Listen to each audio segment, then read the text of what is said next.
Bonjour à toutes et à tous, Shalom Pape de Dieu, ici les vôtres, le ministre Jivans Danielson, nommé JD en sigle. Nous nous approchons à notre merveilleuse fête de Pentecôte. Et en ce jour merveilleux, le Saint-Esprit a mis dans mon cœur de vous partager un petit extrait de l'enseignement sur la Pentecôte.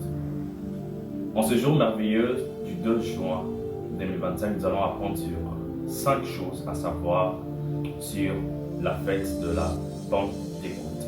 Alors, on ne peut pas commencer ces instants sans pour autant commencer d'abord par les plus importants, qui est la parole de Dieu. Nous allons lire Actes chapitre 2, du 1er au 4e verset. La Bible dit: le jour de la Pentecôte, ils étaient tous ensemble dans le même lieu. Tout à coup, il vient du ciel un bruit comme celui d'un vent impétueux, et il remplit toute la maison où ils étaient assis. Des langues semblables à des langues de feu leur apparurent, séparées les unes des autres, et se posèrent sur chacun d'eux. Et ils furent tous remplis du Saint-Esprit, et se mirent à parler en d'autres langues, selon que l'Esprit leur donnait de s'exprimer. Père, nous te dédions ce moment. Père, marche avec nous par ton Esprit. Nous voulons être édifiés, Seigneur. Éclaire notre intelligence afin de comprendre ta parole. Au nom de Jésus. Amen. Nous serons en train de parler sur 5 choses à savoir sur la fête de la Pentecôte. Auprès de Dieu, j'aimerais déjà nous dire que la fête de la Pentecôte fait partie de ce que nous appelons le 7 fêtes de l'Éternel. Si vous lisez les livres de Lévitique chapitre 23, Dieu avait donné aux enfants d'Israël la recommandation de célébrer 7 fêtes majeures qui était une convocation solennelle de la part du Seigneur, une ordonnance que Dieu les avait donnée afin de célébrer. Donc, la première fête, c'était la fête de Pâques, que nous appelons Pessa. La deuxième, c'était la fête de pain sans levain, que nous appelons la Matzah. La troisième fête, c'était la fête de prémices, que nous appelons les Bikurim. La quatrième fête, c'est la fête de Pentecôte, que nous appelons en hébreu le Shavuot, et qui est aussi appelée la fête de semaine, et aussi la fête de la moisson. La cinquième fête, c'était la fête des trompettes, que nous appelons Yom Teruah. La sixième fête, c'était la fête des expiations, que nous appelons la fête des Yom Kippour. Et la septième fête, c'était la fête de Tabernacle, que nous appelons le Sukkot. Ce sont là les 7 fêtes de l'Éternel. La première des choses que j'aimerais que vous compreniez est que lorsque nous parlons de la Pentecôte, la première des choses que nous devons tous comprendre, que tout enfant de Dieu doit comprendre, c'est que la Pentecôte est une des 7 fêtes de l'Éternel, 7 recommandations de fêtes que le Seigneur avait données aux enfants d'Israël dans Lévitique chapitre 23. La deuxième des choses à savoir sur la fête de la Pentecôte, je vous ai dit que la fête des Pentecôtes était aussi appelée la fête de la moisson. Pourquoi? Parce que la fête de la Pentecôte marquait la fin de la récolte. Et en cette période, on célébrait l'Éternel pour la bénédiction de la terre. Les enfants d'Israël vivaient aussi de l'agriculture. L'agriculture était une grande richesse des enfants d'Israël dans leur culture. Et à la fête de la Pentecôte, ils pensaient comment est-ce qu'ils ont eu à récolter durant l'année. Ils ont eu à avoir la bénédiction de la terre. Le Seigneur les a bénis. Ils ont sémé et ils ont récolté.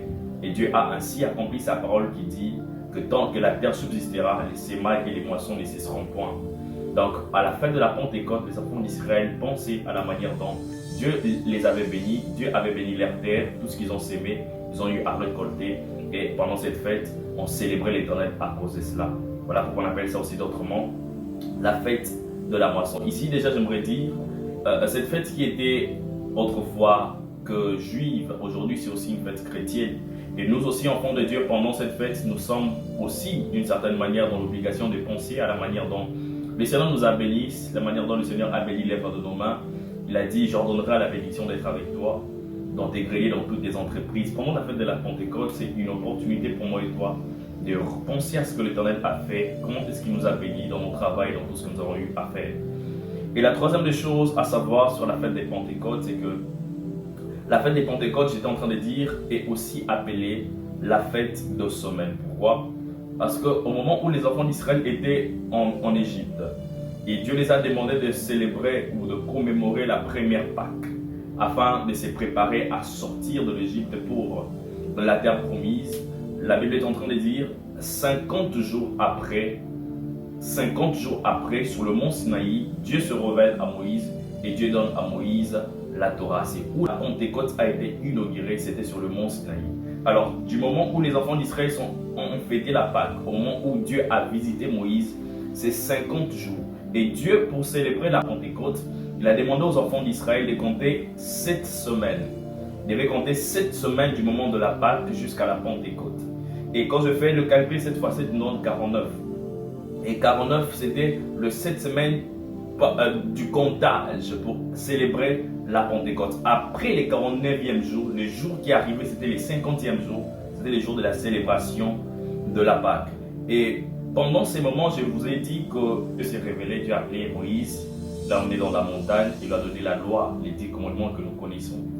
Et c'était la première Pentecôte. Voilà pourquoi les enfants d'Israël, dans la culture juive, au moment de la Pentecôte, à part le fait de célébrer Dieu pour les récoltes durant l'année, la Pentecôte était un moyen pour les enfants d'Israël de remercier le Seigneur pour le don de la Torah. Au moment de la Pentecôte, les enfants d'Israël célébraient Dieu pour la Torah, pour les lois qu'il les a données, pour les commandements qu'il les a donnés.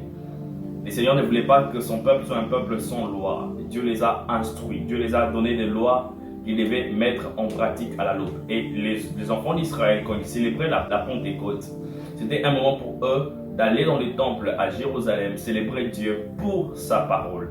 Ici, j'aimerais dire à un enfant de Dieu qui m'entend, vu que cette fête aujourd'hui aussi nous concerne, alors nous, enfants de Dieu, nous sommes aussi dans l'obligation, en ces temps de Pentecôte, de penser à la parole de Dieu. Le moment de la Pâque est un moment où nous devons penser à la parole de Dieu. Comme les enfants d'Israël pensaient à la Torah, moi et toi qui sommes chrétiens, devons profiter de ces moments pour penser à la parole de Dieu et pour la mettre en pratique. Remerciez Dieu, Seigneur, merci parce que tu nous as donné ta parole. Merci parce que tu as voulu nous instruire. Tu nous as donné la Bible qui est comme notre constitution à nous, enfants de Dieu, qui est l'ensemble de lois qui régissent la vie chrétienne. La vie chrétienne dépend de la parole de Dieu, dépend de cette Bible que nous avons. Notre conduite, notre marche, tout s'est inscrit dans la Bible. Dieu a voulu nous donner sa parole. Alors nous devons rendre grâce à Dieu en ces temps de Pentecôte pour la parole qu'il nous a donnée. Aussi dire à Dieu, Seigneur, en ces temps de Pentecôte, aide-nous à la mettre en pratique. Nous voulons marcher conformément à elle, nous voulons la mettre en pratique, nous voulons vivre ta parole, l'expérimenter pleinement. Amen. La quatrième chose à savoir sur la fête de la Pentecôte, la fête de la Pentecôte est une de Shalosh Regalim en hébreu. Shalosh Regalim veut dire le 3 pèlerinages. De quoi s'agit-il? En fait, il s'agit ici des 3 fêtes juives majeures pendant lesquelles les enfants d'Israël devaient, selon leur tradition, se rendre à Jérusalem dans le temple pour célébrer. C'était une convocation solennelle qui concernait tous les enfants d'Israël. Tout juif devait, pendant le Shalosh Regalim, faire le pèlerinage à Jérusalem pour la célébration de cette Pâque. Et je vous ai dit qu'il y avait 3 fêtes qui constituaient les Shalosh Regalim. Nous avons la fête de Pâques, nous avons la fête des Pentecôtes, nous avons la fête de Tabernacle. Pendant ces 3 fêtes, tout juif devait se rendre à Jérusalem afin de célébrer Pentecôte. Il y a une chose qui tique mon esprit et que c'est ce jour-là du Shalosh Regalim que Dieu stratégiquement prévoit d'envoyer son esprit. Le jour où Dieu a voulu envoyer le Saint-Esprit, l'effusion de son esprit, il a eu à attendre une de Shalosh Regalim, qui est la fête de la Pentecôte. Jésus n'a pas dit à ses disciples que le Saint-Esprit viendra à la Pentecôte. Il ne savait pas quand est-ce que le Saint-Esprit devait venir. Mais l'Éternel Dieu, stratégiquement, a voulu annoncer ou encore envoyer un message aux enfants d'Israël pour dire: les Jésus que vous avez négligés, les Jésus que vous avez rejetés, que vous avez mis à mort, ce Dieu-là, il va se révéler à vous au jour où vous serez tous rassemblés à Jérusalem. Dieu stratégiquement a voulu confondre les Juifs qui ont pu négliger le Messie le jour de leur convocation solennelle. Là, vous allez vous rendre compte d'une chose. La Bible est en train de dire quand l'Esprit de Dieu est descendu, les disciples s'est mis à parler en d'autres langues. Il y avait des hommes de toutes les langues qui venaient, ils disaient, mais nous les entendons parler dans notre langue. Et ces hommes s'approchaient pour voir qu'est-ce qui s'est passé. Les autres disaient, ils sont ivres. Mais ce jour-là, la Bible est en train de dire, Pierre s'est levé et dans une seule prédication, dans la toute première prédication, l'apôtre Pierre a gagné 3000 âmes. Les 3000 âmes étaient parce que c'était une journée où il y avait beaucoup de monde, il y avait une grande foule, c'était une chaloche régalime. Mais la chose qui tique mon attention est que ces gens devaient faire le pèlerinage, non pas seulement à Jérusalem, mais plus précisément dans les temples. Ils devaient aller célébrer au temple. Mais là, ces hommes se retrouvent au mont d'Olivier, précisément à la chambre haute, pour écouter les disciples qui sont en train de parler en langue. J'aimerais décréter dans la vie de quelqu'un qui m'entend ce soir et dire, le jour où l'Éternel décidera d'accomplir les promesses qu'il t'a faites, le jour où le Seigneur décidera d'accomplir la prophétie qui est rattachée à ta vie, Dieu fera en sorte que les hommes qui t'ont négligé hier puissent changer de destination et venir vers toi. Tu es en train de dire ceci.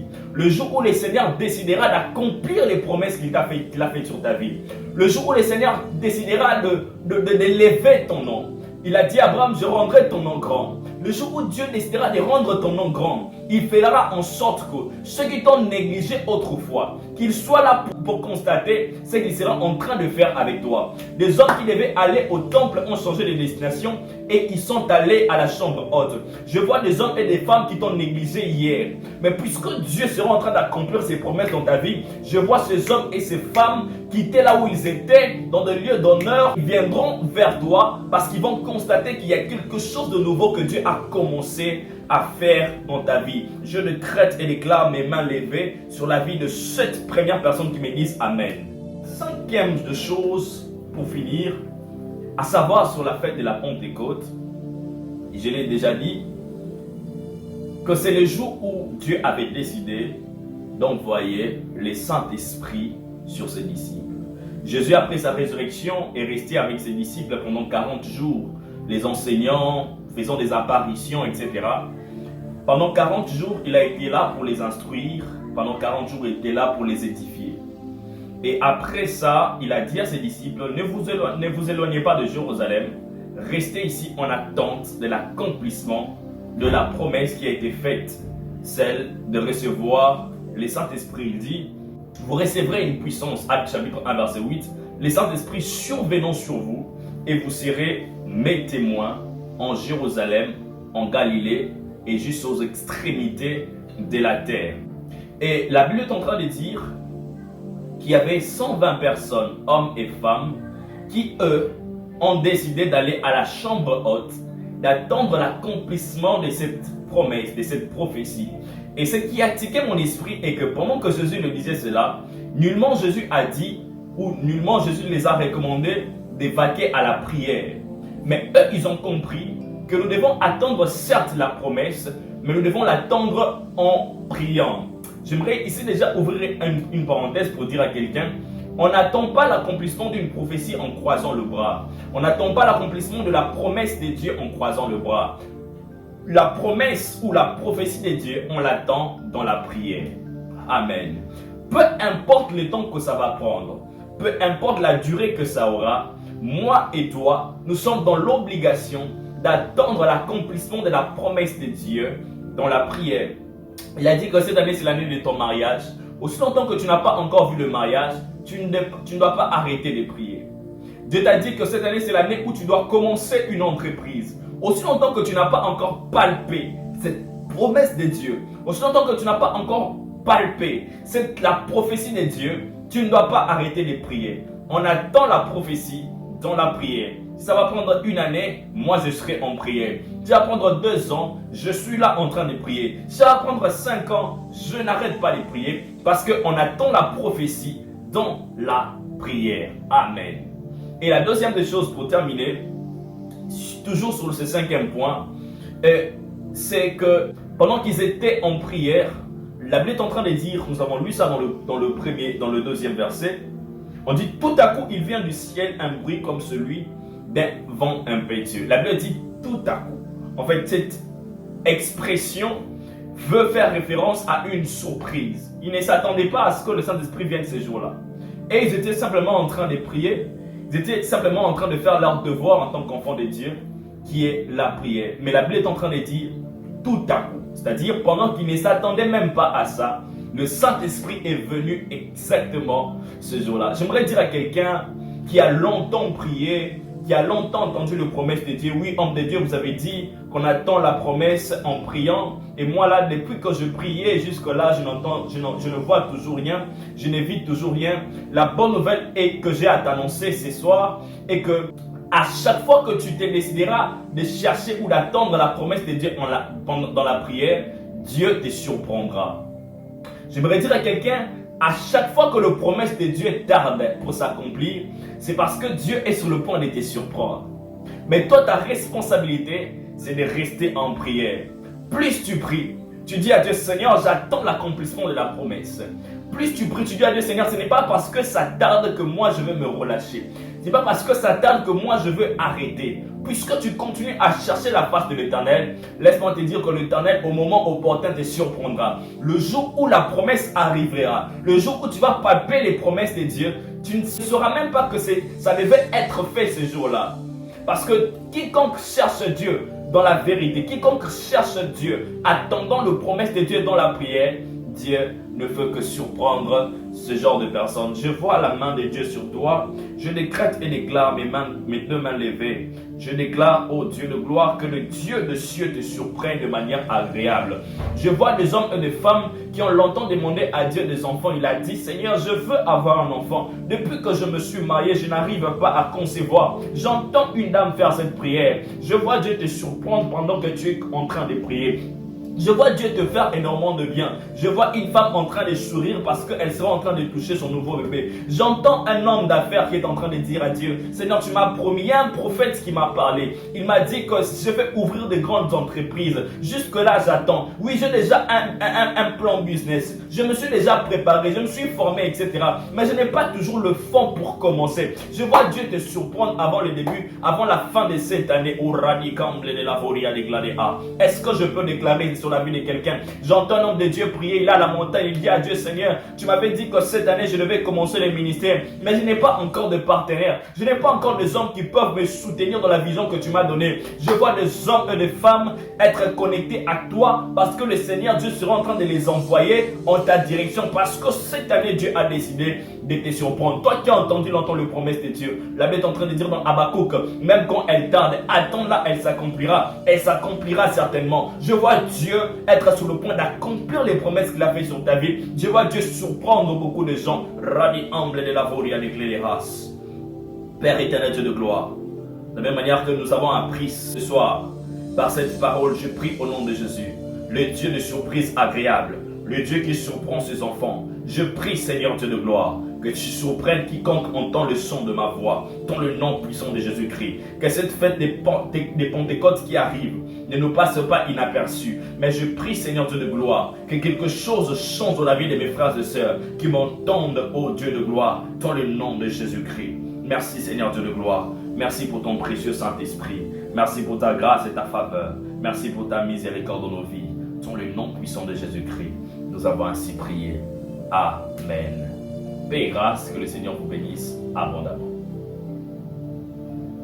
I am a soldier at the battlefield, waiting to hear the voice of my commander. Jesus, if you call my name, I will answer 1,000,000,000 times.